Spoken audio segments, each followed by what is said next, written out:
Chergui, j'ai 29 ans, pas mal d'expérience en national. Et je me suis retrouvé au PFC à la suite de ce qui s'est passé avec l'USNAC, la montée de l'année dernière avec l'USNAC. On a acquis sur le terrain mais qui nous a été refusé pour des problèmes de stade.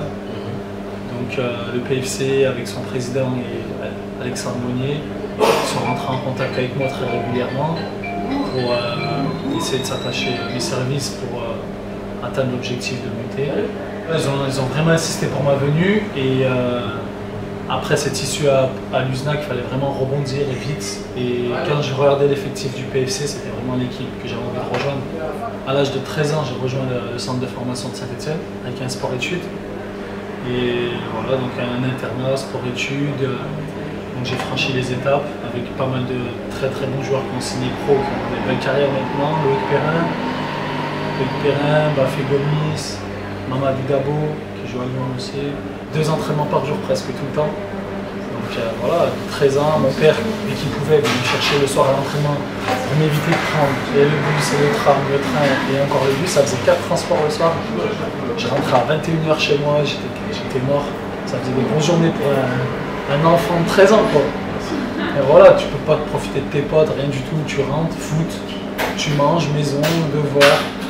Et mes parents étaient rigoureux, ils étaient vraiment stricts sur les devoirs. Donc voilà, j'ai jamais redoublé, j'ai eu un bac STT, mais j'ai jamais redoublé.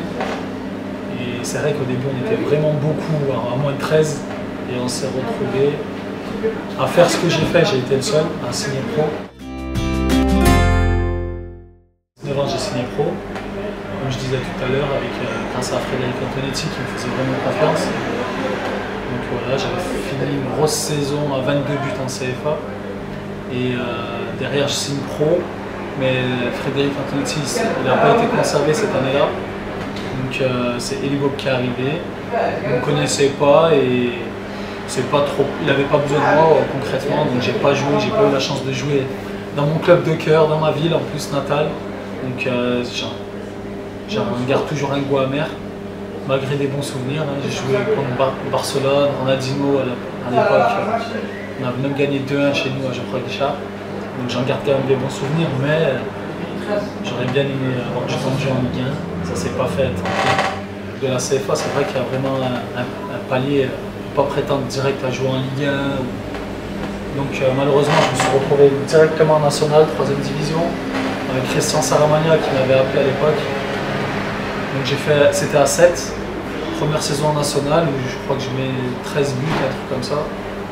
Une belle saison, une belle première saison à 20 ans, 21 ans.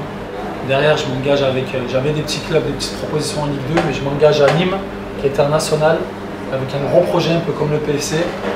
Vraiment un gros projet, des gros joueurs confirmés. Ça faisait 6 ans que Nîmes cherchait à monter. Et je suis arrivé avec un contrat de 2 ans, et la première année, on est monté en Ligue 2, avec Robert Malm en pointe.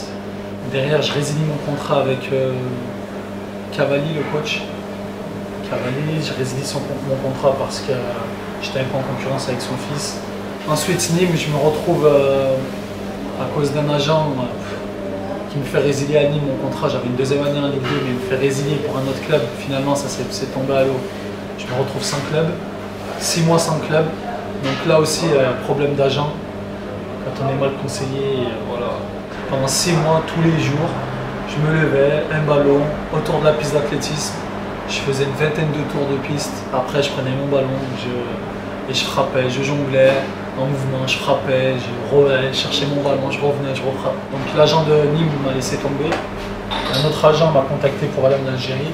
C'était une belle opportunité plus financière que sportive. Donc, après, sportivement, ça s'est super bien passé avec une demi-finale de Champions League africaine. Donc vraiment des bons souvenirs là aussi, des gros matchs, 80 000 spectateurs en Égypte, un peu de partout, c'était magnifique. Un agent qui me propose des États-Unis, un essai à Montréal, donc expérience avec ma femme, j'ai dit allez c'est parti, on verra bien.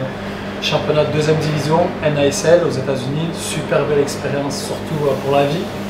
Une belle expérience, pas financière cette fois, mais une expérience pour la vie. Par contre le retour en France a été compliqué parce que quand on part un peu à l'étranger, de revenir en France, les clubs sont un peu sceptiques. Et même des joueurs, des clubs de CFA2, ils hésitaient à me prendre alors que Je sortais d'une année en Ligue 2 juste avant avec Nîmes. Donc on tombe de haut vraiment. Et là vraiment, c'était vraiment la chose. Là, le moment de ma carrière le plus compliqué à 26 ans, il n'y a pas si longtemps que ça, mais j'ai vraiment failli arrêter parce que je me disais, les clubs en France, ils faisaient trop de manières parce que franchement, en national, je savais que j'avais largement de niveau et que les clubs me proposaient des salaires dérisoires, mais vraiment dérisoires. Et voilà, je ne voulais pas signer dans des conditions comme ça. Je me disais, qu'est-ce que je vais faire? Ma femme était enceinte. Là, compliqué, pareil, m'entraîner tout seul. Et ouais, là, c'était vraiment compliqué. Je commençais à passer mon diplôme d'arbitrage parce que j'avais une pensée, je voulais être arbitre, je sais pas, ça me plaisait. Et je passais ça avec Nicolas Rainville, d'ailleurs, qui est pas mal chahuté en ce moment en Ligue 1. Je suis parti à l'essai à Martigues. C'est là que bon, j'étais prêt physiquement, donc ça l'a fait. Au bout de 2 jours, j'ai signé mon contrat à Martigues. Ça m'a permis de me relancer, d'ailleurs je remercie le président, parce que ça m'a permis de me relancer en national. De toute façon, l'USNAC, là, ça m'a vraiment redonné le goût au foot et l'envie de me battre et de relancer ma carrière, parce que je sais les qualités que j'ai, voilà. Techniquement, tactiquement, la culture que j'ai, l'envie de gagner, tout ça. Voilà.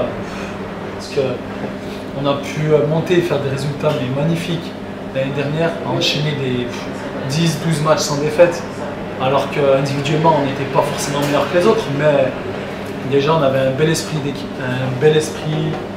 d'équipe, on se battait vraiment les uns pour les autres, le groupe il vivait trop bien. Après les matchs on se retrouvait à une dizaine minimum tous les matchs, après tous les matchs, à faire la fête, à s'amuser et à profiter de la victoire. Je me retrouve au PFC et content d'être ici. Une équipe qui est déjà super bien partie sans moi, donc j'espère apporter encore un plus à l'équipe. En national, c'est pas facile, c'est un peu même plus compliqué que la Ligue 2, parce que tous les week-ends c'est des matchs de coupe, franchement c'est compliqué. Il y a pas mal de duels, il y a beaucoup plus d'erreurs techniques, de déchets techniques qu'en Ligue 2, mais au niveau impact physique c'est largement supérieur, je pense. C'est des joueurs d'expérience, moi j'aime bien par exemple Thomas Gamiette, c'est vraiment un joueur, tu sais que tu peux t'appuyer sur lui, il a une vision du jeu, une physionomie tactique. Tu sais qu'il est là, il sait où être. Il faut se placer sur le terrain et le président il m'appelait vraiment régulièrement avant que je vienne ici et il a l'air content de moi et de ce que je propose sur le terrain et voilà, d'apporter ma petite touche à l'équipe, il est content. Donc j'espère, j'ai vraiment pas envie de le décevoir et j'ai vraiment envie que ce club monte parce que c'est un président qui s'investit beaucoup et financièrement et mentalement, humainement dans le club. Donc voilà, il faut lui rendre la monnaie de la pièce, je pense. Ce qui a pesé vraiment dans la balance, c'est les joueurs. Les joueurs du PFC, parce que voilà, quand on s'engage dans un club, on regarde l'effectif. Moi, c'est ce qui a pesé dans la balance. Je préférais être dans un club comme ça que le Red Star, malgré c'est un club qui a plus de public, c'est vrai. Il y a un peu plus de supporters, je pense. À nous de faire monter le club et d'apporter encore plus de supporters.